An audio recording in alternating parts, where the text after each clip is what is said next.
Pemirsa apa kabar? Si Jonathan membawakan warta berita PTS tanggal 22 Juli.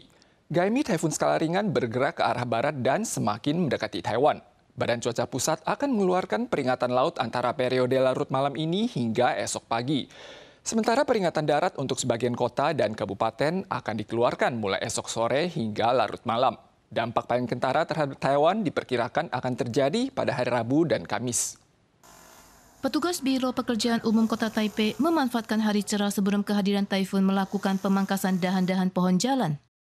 Taifun Gaimi semakin mendekat dan skala badai diperkirakan meningkat menjadi menengah pada Senin malam. Terpengaruh oleh tekanan tinggi Pasifik, jalur Gaimi sedikit berbelok ke barat menuju pantai utara Taiwan. Badan Cuaca Pusat atau CWA memperkirakan bahwa peringatan darat akan diluncurkan untuk beberapa kota kabupaten antara Selasa sore hingga malam. Pengaruh Gaimi terhadap Taiwan lebih kentara pada Rabu dan Kamis. 在礼拜三这一段时间，下半天开始，随着台风更加接近，包括了在中南部的风雨也会逐渐的变得比较明显。到了礼拜四，台风还是在台湾附近哦，我们可以看到西半部的雨势跟风力还是相当的大。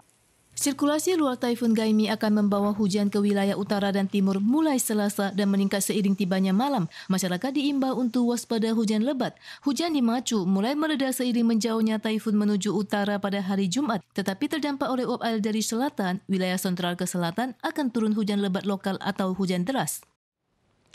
Seiring pergerakan taifun mendekati Taiwan yang bertepatan dengan peristiwa pasang surut tahunan selama beberapa hari terakhir ini, area pemukiman di sepanjang pesisir pantai mulai mewaspadai resiko intrusi air laut.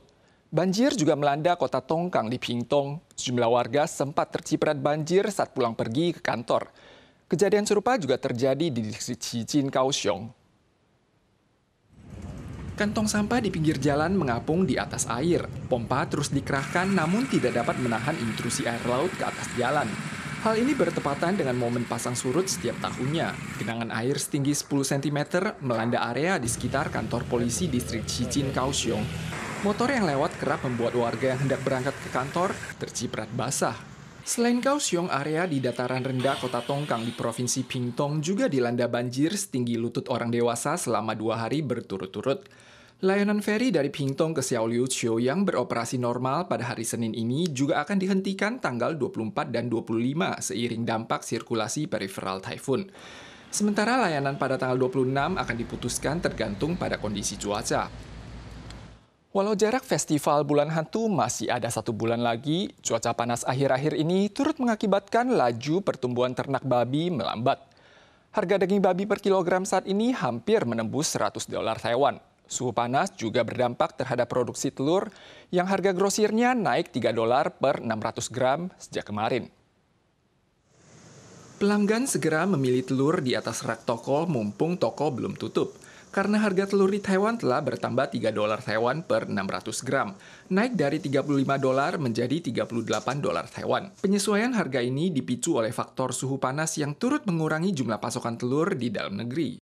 Harga daging babi melonjak seiring dampak suhu tinggi. Dalam seminggu terakhir, harga rata-rata daging babi berkisar antara $95 hingga $98 Taiwan per kilogram.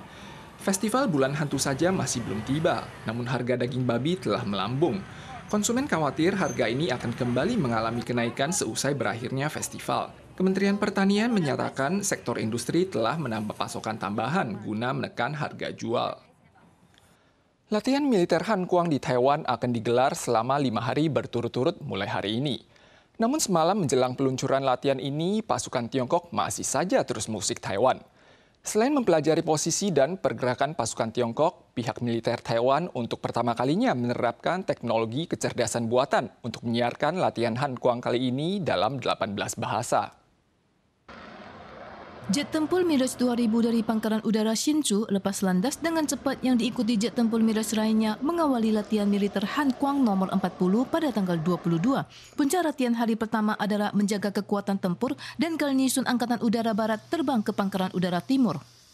Namun sehari sebelum perang dan latihan Han Kuang, pasukan TPR Tiongkok masih terus mengusik Taiwan. Kementerian Pertahanan Nasional atau MND mendeteksi 22 jet tempur dan 8 kapal induk yang beroperasi di sekitar Selat Taiwan, di mana 15 diantaranya melewati garis tengah selat.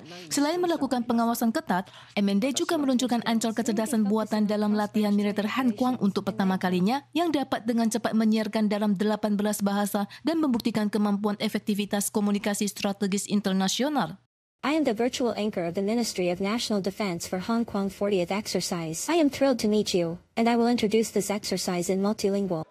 Tidak hanya meningkatkan kemampuan perang informasi melawan TPR, Ketua Kepala Staf Gabungan AS Charles Quinton Brown Jr. juga secara terbuka menyatakan dukungan terhadap Taiwan dengan mengatakan jika perang pecah di Selat Taiwan, militer AS yakin dapat mengalahkan TPR.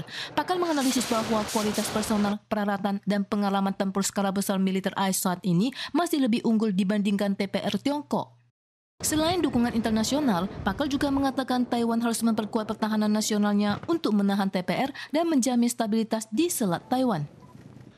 Kabar mengejutkan mewarnai ajang Pilpres di Amerika. Pada tanggal 22 pagi, Presiden Joe Biden mengumumkan bahwa ia akan mengundurkan diri dari posisi calon presiden pada pemilu tahap berikutnya, serta mendukung Wakil Presiden Kamala Harris untuk terjun langsung dan bersaing dengan Donald Trump.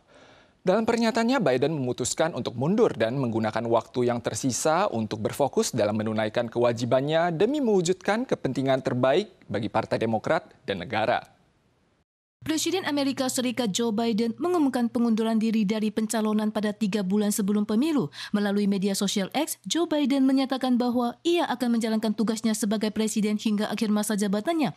Meskipun sempat berencana mencalonkan diri kembali, Biden percaya bahwa keputusan menarik diri dari Pilpres merupakan jalan terbaik bagi kepentingan Partai Demokrat dan negara. Para pemilih, baik dari Partai Demokrat maupun Republik, menyambut baik keputusan Biden.